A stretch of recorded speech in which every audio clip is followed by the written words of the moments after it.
লর্ডসে খেলা মানেই একটা রোমাঞ্চকর ব্যাপার-স্যাপার। লর্ডসে খেলার জন্য প্রত্যেকটি ক্রিকেটার মুখিয়ে থাকে, আর তা যদি হয় টেস্ট, তাহলে তো কথাই নেই। ইন্ডিয়া এবং স্বাগতিক ইংল্যান্ডের তৃতীয় টেস্ট ম্যাচটা লর্ডসেই অনুষ্ঠিত হচ্ছিল। দেখেন, টস অ্যান্ড ব্যাট ইংল্যান্ড 387, ঠিক সমপরিমাণ রান করলো ইন্ডিয়াও তাদের প্রথম ইনিংসে 387, সমানে সমান, কেউ লিড নিতে পারেনি। সো এইটা একটা কাকতালীয় ব্যাপার। ফার্স্ট ইনিংস টোটাল উভয় দলেরই সমান।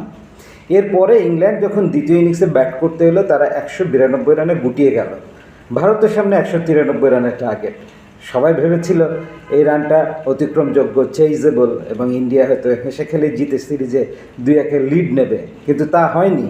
দুর্দান্ত লড়াই আর ফাইট ব্যাক শেষে টেস্ট ম্যাচের সৌন্দর্য ঠিকরে বের করে নিয়ে আসলো স্যার রবীন্দ্র জাদেজা, এবং ভারত ম্যাচটা 22 রানে হেরে গেল। কিন্তু ক্রিকেট জিতে যায় এই ধরনের ম্যাচগুলোতে।